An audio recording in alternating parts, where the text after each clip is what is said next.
انسان جلباز ہے، اس کو چاہیے یہ جو اللہ طریقہ بتا رہا ہے خوشی حاصل کرنے کا، چونکہ وہ پائیدار ہے لیکن اس میں ٹائم لگتا ہے، وہ پائیدار طریقہ ہے، ٹائم لگتا ہے، لیکن اس کو حاصل نہیں کر رہا۔ اس کو حاصل کیسے کیا جائے؟ اللہ نے اس کی مثال دی، فرمایا الا المصلین، کچھ لوگ ایسے ہیں جو جلباز نہیں ہیں۔ جلباز کا مطلب تو سمجھ گئے نا، خوشی حاصل کرنے کا فوری طریقہ چاہیے، اس کے سائیڈ ایفیکٹ میں غور نہیں کرنا۔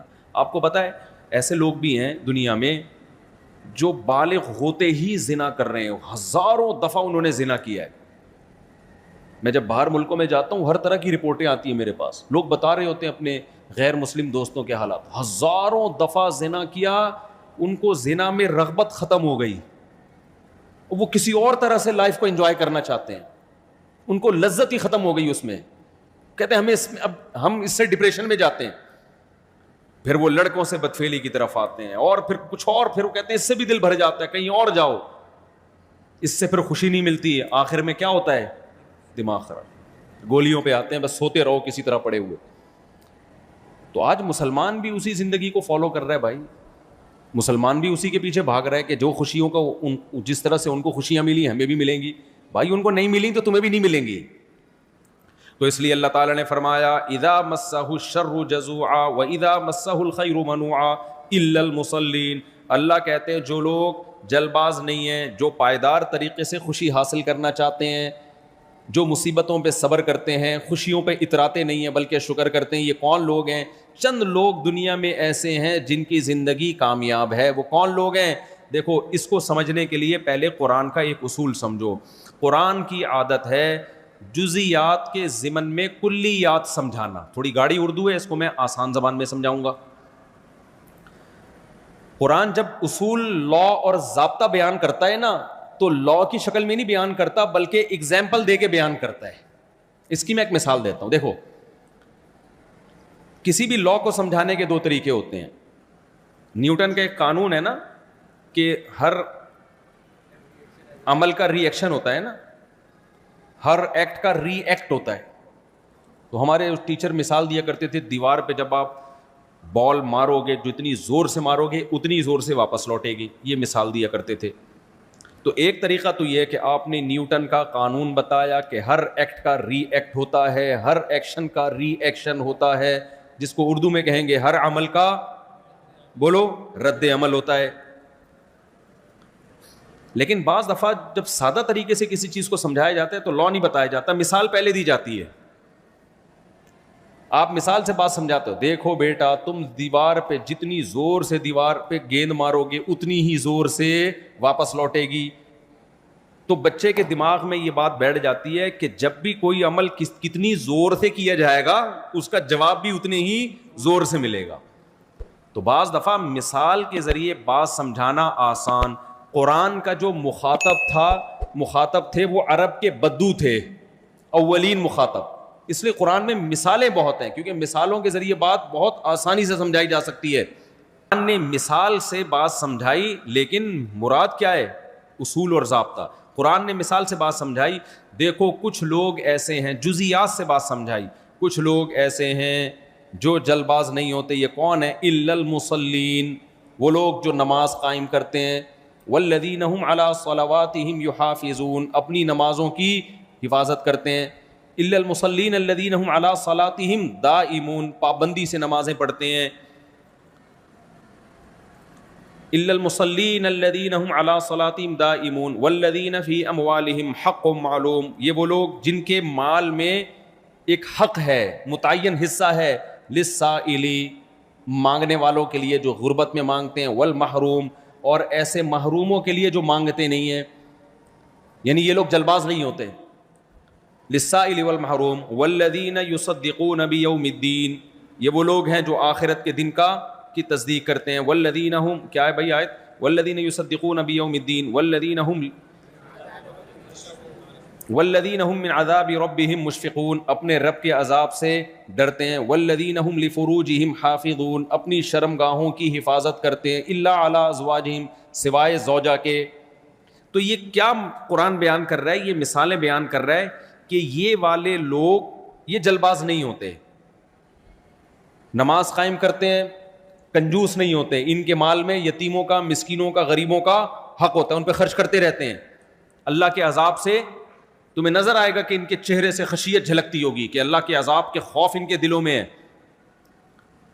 تو کیا مطلب بتانے کا؟ یہ مثال دینے سے مقصد یہ ہے کہ ان کے اندر کچھ صفات ایسی ہوتی ہیں جن صفات کی وجہ سے ان کے جسم سے یہ اعمال نکلنا شروع ہو جاتے ہیں. مطلب یہ نہیں ہے کہ جو لوگ یہ اعمال کرتے ہیں وہ ایسے ہوتے ہیں, بہت سے 2 نمبر لوگ بھی یہ اعمال کر رہے ہوتے ہیں. سمجھ رہے ہو کہ نہیں سمجھ رہے؟ بہت سے نمازی ہوتے ہیں. ابھی ہم بیٹھے ہوئے تھے نا, میں کہیں سعودی عرب میں تھا, تو مجھے کسی نے بتایا کہ پاکستان کا جو نشے کا سب سے بڑا اسمگلر ہے. میں نے کہا اس کا نام کیا؟ وہ بڑے نالجیبل آدمی تھے. میں نے کہا پاکستان میں بھی نشہ کا یہ جو چرس ہیروئن اسمگل ہوتی ہے؟ انہوں نے کہا ہاں. نام کیا ہے؟ میں اب بندے کا اصل نام تو نہیں بتاؤں گا آپ کو, لیکن حاجی لگا ہوا اس کے نام کے ساتھ. فار ایگزامپل حاجی غفار. اب ہیروئن سب سے زیادہ ایکسپورٹ کر رہا ہے وہ بندہ, نام کیا ہے؟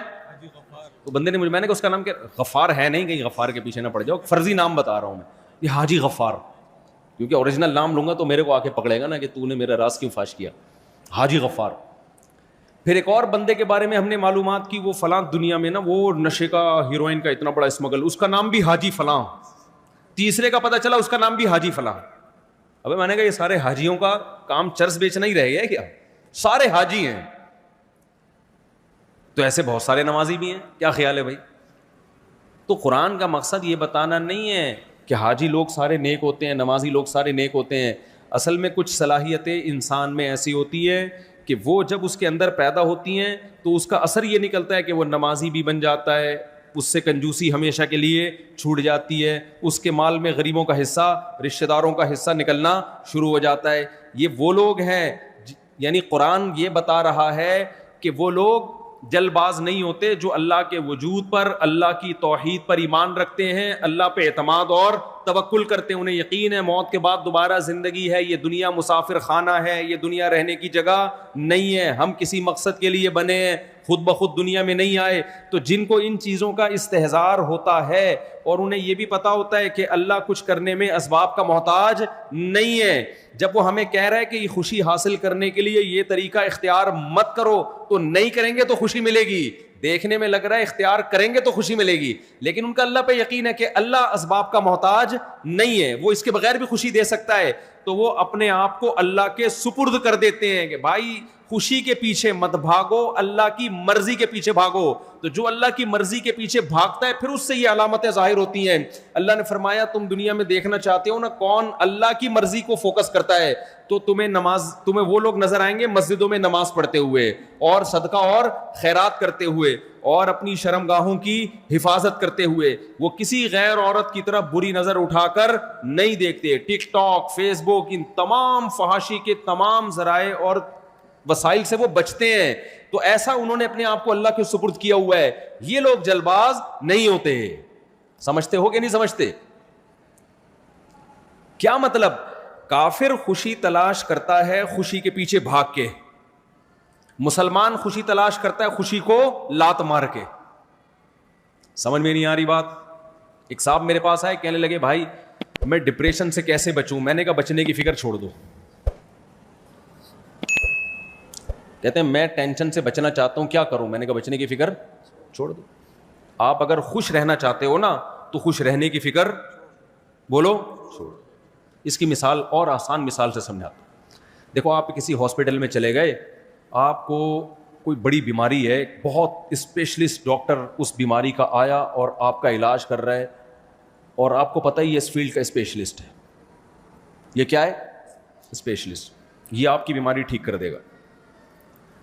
اب اس نے کوئی میڈیسن لکھ کے دی, آپ اس سے پوچھ رہے ہو یہ والی میڈیسن تو کڑوی ہے, مجھے آپ ایسا کریں وہ میڈیسن دیں جس میں شہد ملا ہوا ہوتا ہے, کیونکہ وہ جب کھاؤں گا تو مجھے میٹھا محسوس ہوتا ہے اور لائف کو میں انجوائے کروں گا. اس نے کوئی سیرپ لکھ کے دیا کڑوا, آپ نے کہا یہ والا سیرپ ٹھیک نہیں ہے, وہ گڑ کا جو گنے کا رس ہے نا جو باہر ملتا ہے وہ والا سیرپ لکھ کے دیں آپ مجھے, کیونکہ میں جب آپ کا سیرپ پیتا ہوں کڑواہٹ محسوس ہوتی ہے, مجھے ذرا بھی خوشی محسوس بولو نہیں ہوتا, میں لائف کو انجوائے نہیں کر پا رہا ہوں ڈاکٹر صاحب آپ کے اس ٹریٹمنٹ کی وجہ سے. میں گنے کا رس پیتا ہوں تو مجھے بڑا مزہ آتا ہے. تو آپ وہ لکھ کے دیں, یہ لکھ کے دیں, وہ لکھ کے دیں, یہ لکھ کے دیں. تو ایک دن ڈاکٹر کیا کہے گا, بھائی اگر تو سچی مچی میں چاہتا ہے نا تیری لائف میں انجوائمنٹ پیدا ہو, تو انجوائمنٹ کی فکر چھوڑ دے, یہ میرے اوپر ڈال دے. اگر میں تجھے کڑوا سیرپ دے رہا ہوں نا تو یہ سوچ کے پی لے کہ اسی میں میری خیر ہوگی. سمجھتے ہیں کہ نہیں سمجھتے؟ اگر میں تجھے مصیبت دے رہا ہوں تو یہی سوچ کے کر لے کہ یہ مصیبت ڈاکٹر دے رہا ہے, یہ ٹیکا میں اب ٹیکا لگانے کے لیے آیا. آپ نے کہا نہیں ٹیکا نہیں, ٹیکا مجھے بالکل پسند نہیں ہے. ڈاکٹر صاحب میں آپ سے علاج ٹینشن کے لیے نہیں کرا رہا, خوش رہنے کے لیے کرا رہا ہوں تاکہ میں اور آپ ٹیکے لگا لگا کے مجھے ٹینشن دے رہے. کل آپ نے 2 ٹیکے رائٹ سائڈ پہ لگائے, اب آپ لیفٹ پہ لگا رہے ہو. رائٹ والی خراب کر دیا آپ نے, اب لیفٹ والی پہ آپ آ گئے ہو, بیٹھا نہیں جا رہا مجھ سے.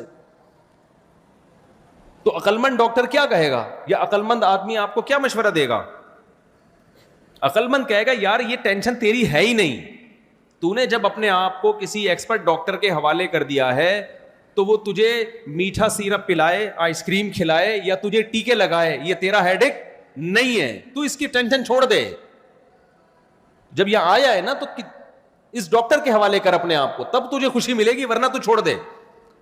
تو اللہ تعالیٰ کہتے ہیں کہ نبی صلی اللہ علیہ وسلم نے ارشاد فرمایا, من کانت الدنیا ہمہ جعل اللہ فقرہ بین عینیہ, جو دنیا کو اپنی فکر بناتا ہے کہ مجھے یہ بھی مل جائے, یہ بھی مل جائے, یہ بھی مل جائے, عیش کے پیچھے بھاگتا ہے, تو اللہ عیش کو آگے آگے بھگاتے ہیں اور یہ تگڑ تگڑ قیامت تک اس کے پیچھے بھاگتا رہے گا, ملے گا نہیں اس کو. اور جو سرنڈر کر دیتا ہے نا کہ بھائی میں نے وہ کرنا ہے جو اللہ اس کے رسول کا آرڈر ہے, جو حکم ہے میں اس کو فالو کروں گا, جو سرنڈر کر دے گا تو پھر غم آئے گا تو بھی کہے گا بھائی کس نے دیا ہے, اللہ نے دیا ہے. خوشی آئے گی تو کس نے دی ہے, بھائی اللہ نے دی ہے. اس کا انجام اچھا ہے.